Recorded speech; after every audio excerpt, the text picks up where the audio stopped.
Welcome back to my channel. ಇವತ್ತಿನ ವಿಡಿಯೋದಲ್ಲಿ ಹೊಸ ವರ್ಷಕ್ಕೆ ಬೇಕರಿಗಿಂತಲೂ ತುಂಬ ಸಾಫ್ಟಾದ ಕೇಕ್ ಮನೆಯಲ್ಲೇ ಹೇಗೆ ಮಾಡೋದಂತ ತೋರಿಸ್ತಾ ಇದ್ದೀನಿ.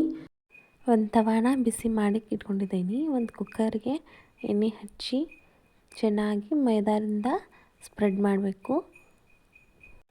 ನಾನಿಲ್ಲಿ ಬೇಕಿಂಗ್ ಪೇಪರ್ನ ಯೂಸ್ ಮಾಡ್ತಾ ಇಲ್ಲ. ನೋಡಿ, ಈ ಥರ ಸ್ಪ್ರೆಡ್ ಮಾಡಬೇಕು. ಮೆಜರ್ಮೆಂಟ್ಗೆ ಈ ಬೌಲ್ನ ಯೂಸ್ ಮಾಡ್ತಾ ಇದ್ದೀನಿ. ಅರ್ಧ ಕಪ್ ಸಕ್ಕರೆ ಹಾಕಿ ಕಾಸಿ ತಣ್ಣಗಾಗಿರೋ ಹಾಲನ್ನು ಅರ್ಧ ಕಪ್ ಯೂಸ್ ಮಾಡ್ತಾ ಇದ್ದೀನಿ. ಈಗ ಹಾಲಿನಲ್ಲಿ ಚೆನ್ನಾಗಿ ಸಕ್ಕರೆ ಕರಗಬೇಕು. ಚೆನ್ನಾಗಿ ಸಕ್ಕರೆ ಕರಗಿದ ನಂತರ ಮಾತ್ರ ತುಪ್ಪನ ಯೂಸ್ ಮಾಡ್ಕೋಬೇಕು. ಅರ್ಧ ಕಪ್ ತುಪ್ಪನ ತೊಗೊತಾ ಇದ್ದೀನಿ. ತುಪ್ಪ ಇಲ್ಲಾಂದರೆ ನೀವು ಅಡುಗೆ ಎಣ್ಣೆ ಕೂಡ ಯೂಸ್ ಮಾಡ್ಕೋಬೋದು.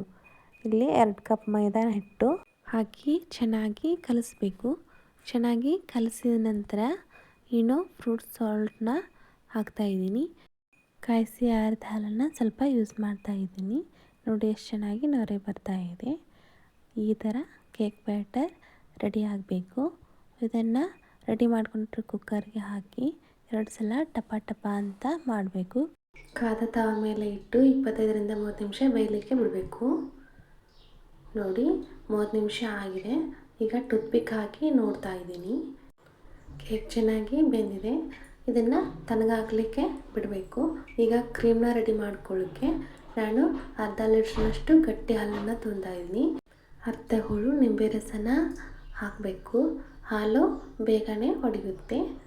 ಕೈ ಆಡಿಸ್ತಾನೆ ಇರಬೇಕು. ಈ ಥರ ಹಾಲು ಹೊಡೆದಾದ್ಮೇಲೆ ಗ್ಯಾಸ್ ಆಫ್ ಮಾಡಿ ಒಂದು ಪಾತ್ರೆ ಮೇಲೆ ಜರಡಿನ ಇಟ್ಟು ಬಟ್ಟೆ ಹಾಕಿ ಒಡೆದಿರೋ ಹಾಲನ್ನು ಹಾಕಬೇಕು. ನೀರು ಸಪ್ರೇಟ್ ಆಗಲಿ ಅಂತ ಒಂದು ಮಿಕ್ಸಿ ಜಾರಿಗೆ ಹಾಕಿ ಈ ಥರ ಸಾಫ್ಟಾಗಿ ಗ್ರೈಂಡ್ ಮಾಡ್ಕೋಬೇಕು. ಒಂದು ಬೌಲ್ಗೆ 2 ಟೀ ಸ್ಪೂನ್ ಬೆಣ್ಣೆನ ಹಾಕಿ ಸಾಫ್ಟಾಗಿ ತಿರುಗಿಸ್ಬೇಕು. ಸಾಫ್ಟ್ ಆದಮೇಲೆ 1 ಟೀ ಸ್ಪೂನ್ ಶುಗರ್ ಪೌಡ್ರನ್ನ ಹಾಕಿ ಚೆನ್ನಾಗಿ ಕಲಿಸ್ಬೇಕು. ಮತ್ತು 1 ಟೀ ಸ್ಪೂನ್ ಶುಗರ್ ಪೌಡ್ರನ್ನ ಹಾಕ್ತಾಯಿದ್ದೀನಿ. ಈ ಥರ ಸಾಫ್ಟ್ ಆಗಬೇಕು. ಗ್ರೈಂಡ್ ಮಾಡಿದ ಕ್ರೀಮ್ನ ಹಾಕಿ ಮತ್ತು 1 ಟೀ ಸ್ಪೂನ್ ಶುಗರ್ ಪೌಡ್ರನ್ನ ಹಾಕಿ ಮಿಕ್ಸ್ ಆಗೋವರೆಗೂ ಕಲಿಸ್ಬೇಕು. ಟೀ ಸ್ಪೂನ್ ಏಲಕ್ಕಿ ಪೌಡರ್ನ ಹಾಕ್ತಾಯಿದ್ದೀನಿ. ವೆನಿಲಾ ಎಸೆನ್ಸ್ನ ಯೂಸ್ ಮಾಡ್ತಾ ಇಲ್ಲ. ಚೆನ್ನಾಗಿ ಕಲಸಿ ಒಂದು ಬೌಲ್ಗೆ ಸ್ವಲ್ಪ ಕ್ರೀಮ್ನ ತೆಗಿತಾ ಇದ್ದೀನಿ. ಉಳಿದ ಕ್ರೀಮ್ಗೆ ಸ್ವಲ್ಪ ಫುಡ್ ಕಲರ್ನ ಹಾಕಿ ಮಿಕ್ಸ್ ಮಾಡಿ ಕೇಕ್ ಚೆನ್ನಾಗಿ ಕಾಣಲಿ ಅಂತ ಕಲರ್ನ ಮಿಕ್ಸ್ ಮಾಡ್ತಾ ಇದ್ದೀನಿ. ಈಗ ಕೇಕ್ ತಣ್ಣಗಾಗಿದೆ. ಒಂದು ಪ್ಲೇಟ್ಗೆ ಕುಕ್ಕರ್ನ ಉಲ್ಟಾ ಮಾಡಿ ಕೇಕ್ನ ತೆಗಿತಾ ಇದ್ದೀನಿ. ನೋಡಿ ಎಷ್ಟು ಚೆನ್ನಾಗಿ ಬೆಂದಿದೆ. ತುಂಬ ಸಾಫ್ಟಾಗಿ ಬಂದಿದೆ ಕೇಕು. ರೆಡಿ ಮಾಡಿರೋ ಕ್ರೀಮ್ನ ಹಾಕಿ ಕೇಕ್ನ ಫುಲ್ ಚೆನ್ನಾಗಿ ಕವರ್ ಮಾಡ್ಕೋಬೇಕು. ಕೇಕ್ ಸೈಡಿಗೆಲ್ಲ ಕ್ರೀಮನ್ನು ಹಚ್ಚೋದ್ರಿಂದ ಕೇಕ್ ಟೇಸ್ಟು ತುಂಬಾ ಚೆನ್ನಾಗಿ ಬರುತ್ತೆ. ನೋಡಿ ಈ ಥರ ಚೆನ್ನಾಗಿ ಕ್ರೀಮ್ನ ಕವರ್ ಮಾಡ್ಕೋಬೇಕು.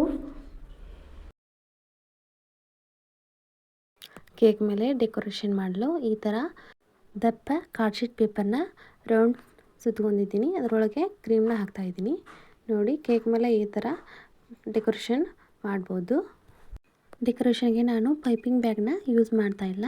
ಪೈಪಿಂಗ್ ಬ್ಯಾಗ್ ಇದ್ದರೆ ನೀವು ಯೂಸ್ ಮಾಡ್ಬೋದು. ಕೇಕ್ ಸುತ್ತಲೂ ಡೆಕೋರೇಷನ್ ಮಾಡ್ತಾಯಿದ್ದೀನಿ. ನೋಡಿ ಎಷ್ಟು ಚೆನ್ನಾಗಿ ಕಾಣ್ತಾ ಇದೆ. ಈಗ ಡೆಕೋರೇಷನ್ ಮುಗಿದಿದೆ. ಕೇಕ್ ಮೇಲೆ ಹೆಸರು ಬರೆಯಲು ಸಣ್ಣದಾಗಿ ಕವರ್ನ ಸುತ್ತಕೊಂಡು ಇಟ್ಕೊಂಡಿದ್ದೆ.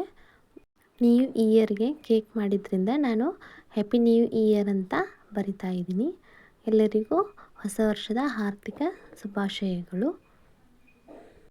ಬೇಕರಿಗೆ ಹೋಗೋದೇ ಈ ಥರ ನೀವು ಮನೆಯಲ್ಲೇ ನ್ಯೂ ಇಯರ್ಗೆ ಕೇಕ್ನ ಮಾಡಿ. ನ್ಯೂ ಇಯರ್ ಕೇಕ್ ರೆಡಿಯಾಗಿದೆ. ನೀವು ನ್ಯೂ ಇಯರ್ ಕೇಕ್ ಮನೆಯಲ್ಲಿ ಹೇಗೆ ಮಾಡಿದ್ರಿ ಅಂತ ಕಮೆಂಟ್ ಬಾಕ್ಸ್ನಲ್ಲಿ ತಿಳಿಸಿ. ನೋಡಿ ಎಷ್ಟು ಚೆನ್ನಾಗಿ ಬಂದಿದೆ. ಈಗ ಕೇಕ್ನ ನಾನು ಕಟ್ ಮಾಡಿ ತೋರಿಸ್ತಾ ಇದ್ದೀನಿ. ನೋಡಿ ಕಟ್ ಮಾಡುವಾಗ ನೋಡ್ತಾ ಇದ್ದೀರಿ ಎಷ್ಟು ಸಾಫ್ಟಾಗಿ ಬಂದಿದೆ ಕೇಕ್ ಅಂತ. ನಿಮಗೆ ಈ ವಿಡಿಯೋ ಇಷ್ಟ ಆದಲ್ಲಿ ನನ್ನ ಚಾನಲ್ನ ಸಬ್ಸ್ಕ್ರೈಬ್ ಮಾಡಿ, ಶೇರ್ ಮಾಡಿ, ಲೈಕ್ ಮಾಡಿ.